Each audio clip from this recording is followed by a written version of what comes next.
வேற என்ன ரெஸ்ட்ரிக்ஷன் இருக்கு? வேற எதுவும் இல்லை சார். சும்மா ஒரு ஐடி ப்ரூஃப், ஒரு பாதுகாப்புக்காக யார் யார் எங்கெங்க போகிறா, ஏதாவது ஒரு ரெஸ்கியூக்குன்னா நான் ஹெல்ப் பண்ணுறதுக்கு. கொஞ்சம் வயசானவங்களா இருப்பாங்க, ஏற முடியாது, இந்த மாதிரி ரெஸ்கியூ பேர்னா பாதுகாப்புனா பார்த்துக்கிறது. ஏன் சார் முந்தா நாள் இப்போ நடந்ததுல உணவுப் பொருள் மேல போக தடை வச்சாங்களோ? அப்படி இல்லைங்க சார். அன்னைக்கு வந்தனால சிஓபி இப்ப சொல்றாங்க உணவுப் பொருளுக்கு தடை இல்லைன்னு. ஆமா, தடை இல்லைங்க சார். ஆனா முந்தா நாள் வீடியோ எல்லாம் பரவுது உணவுப் பொருளுக்கு தடைன்னு. உங்களுக்கு எதுவும் உத்தரவுன்னு போட்டுருக்காங்களா? ரெகுலரா ஃபாலோ பண்றோம், இதான் ஃபாலோ பண்றோம். மற்றபடி நீங்க பண்ணக்கூடிய ரெஸ்ட்ரிக்ஷன் வந்து வரக்கூடியவங்களையே குறைக்கிற மாதிரியே வரவங்களுக்கு தலைமை ஏற்படுற மாதிரியே இருக்கும். இதுவரை இந்த புக்ல யார் வந்தாலும் ரெஜிஸ்டர் பண்ணி எத்தனை பேர் போறாங்க எல்லாம் ரெஜிஸ்டர் பண்ணுவோம். எவ்வளவு பேர் நேரத்துல இன்னைக்கு எவ்வளவு பேர் போயிருக்காங்க? அது அதிகாரிக்கிட்டு நீங்க உணவுப் பொருள் போறாங்க, போறாங்க. ஆமா சார். யாரையும் தடுக்கிறது இல்லை. ஆமா சார். இல்ல உணவுப் பொருள் நான்வெஜ் எல்லாம் ஒன்னும் அதெல்லாம் ஒன்னும் தடை கிடையாதுல்ல சார்? அவர் சொல்லிட்டுங்க. கேட்டு சொல்றேன். இல்ல இப்ப நாங்க கொண்டுட்டு போறோம், அதுக்கு தான் நீங்க நிறுத்துவீங்களா கொண்டு விடுவீங்களான்னு கேக்குறேன். பிரியாணி கொண்டு போறாங்க, பிரியாணி கொண்டு போறாங்க, சமைச்சு சாப்பிட்றதுன்னா சரிங்க, சாப்பிட்றதுனா எடுத்துட்டு போகலாம். ஆமா சார். மற்றபடி ஆடுதான் கொண்டு போக கூடாதுன்னு சொல்லிருக்காங்க. சாப்பாடு உணவுப் பொருள் எடுத்து நான் கொஞ்சம் இங்க வழிபட போறவங்கள ரெஸ்ட்ரிக்ஷன் இல்லாம இவ்வளவு காலமா எப்படி போயிட்டு வந்துட்டு இருந்தாங்களோ அது மாதிரி கமிஷன் தான் சொல்லியிருக்கோம். இது ஒன்றும் புதுசா ஒன்றும் நீங்க சலுகை கொடுக்கணும்னா புதுசா ரெஸ்ட்ரிக்ஷனும் பண்ணாங்கன்னா ஏற்கனவே இத்தனை வருஷமா எப்படி அவங்க போயிட்டு வர்றாங்க. இது மேல தர்கா இருக்கனால இஸ்லாமியர் மட்டும் போறதில்ல, எல்லா மதத்தினரும் போறாங்க. அவங்கவுங்க யாருக்கு என்ன நம்பிக்கையோ அதை போய் அவங்க போய் வழிபட்டு வருவாங்க. அவங்க நேர்த்தி இருக்கும், அதை செலுத்திட்டு வருவாங்க. அதுக்கு வந்து அனுமதிங்க தான், வேற எந்த ரெஸ்ட்ரிக்ஷன் போகக்கூடாது. அதுல எதுவும் கடுமையாக காட்டாதீங்க, அவ்வளவுதான். கடுமையாலாம் எதுவுமே கடுமையாக சொல்ல மாட்டேன். இப்ப சாப்பாடு மேல கொண்டு போகலாம்ல சார்?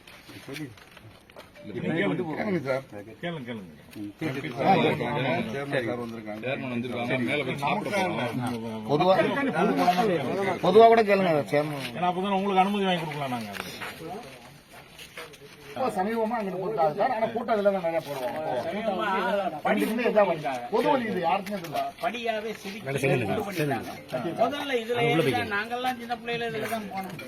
இப்பயும் எல்லா பேரும் போயிட்டு இந்த ஐடி கேட்கறது ரிஜிஸ்ட்ரேஷன் எல்லாம் வந்து கோயிலுக்கு போறவங்களுக்கு தர்காவுக்கு ரெண்டு பேரும் கேட்கறாங்க.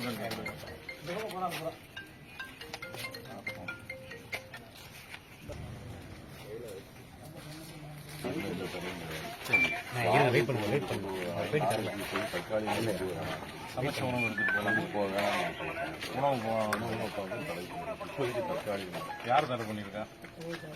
தடை பண்ணியிருக்கிறது டிஸ்ட்ரிக்ட் அட்மினிஸ்ட்ரேஷன் கொடுத்துருக்காங்களா உங்களுக்கு? சொல்லியிருக்காங்க. சொன்னதை கேட்க ஓரளவு சொல்லியிருக்காங்க.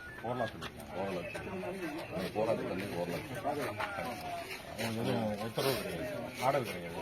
இல்லை அது வெறுப்பாக சொல்றது ஆர்டர் டிஸ்ட்ரிக்ட் அட்மினிஸ்ட்ரேஷன். இப்போ கமிஷனர் கேட்டால் அவர் அந்த மாதிரி எதுவும் இல்லை, உணவு எடுத்துட்டு போகலாம், எதுவும் சாப்பிடலாம், ஆடு கூட எடுத்துட்டு போகிறது தான் சொல்லிடுறேன். நான் சொல்றேன் உணவு எடுத்துட்டு நிறைய இப்போ தற்காலிகமாக இல்லை உங்களுக்குள்ளே ஒரு இதாக இருக்குல்ல. இப்போ கமிஷனர் சொன்னதுக்கு நீங்கள் சொன்னது வித்தியாச மாதிரி கிடைக்காதுல்ல, வெரிஃபை பண்ணுறேன்.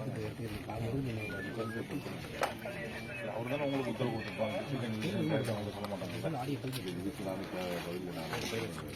சிக்கல்ல மாட்டி வர மாதிரி சொல்லது முதல் போராட்டம் நடத்தினாங்க. அன்னையிலேருந்து இந்த மாதிரி அவர் பண்ணாதனால தான் நடத்திருப்பாங்க. சார் போகிறோம்னா தாராளம் மேலே போய் சாமி கேட்குறேன். வரக்கூடியவங்களுக்கு என்ன மாதிரியான கட்டுப்பாடு? ஆமாம், இதெல்லாம் தொழில் கட்டுப்பாடு. இப்போதைக்கு உணவு எடுத்துகிட்டு போகலாம். உணவேவா இல்லை அசைவ உணவு? அசைவ உணவு மட்டும்தான். அசைவ உணவு மட்டும். அசைவ உணவு எடுத்துகிட்டு போகிறது அசைவ உணவு மட்டும். மீதி உணவு எல்லாம் கொண்டு போகிறாங்க. நீங்கள் எல்லாம் எடுத்துட்டேன்.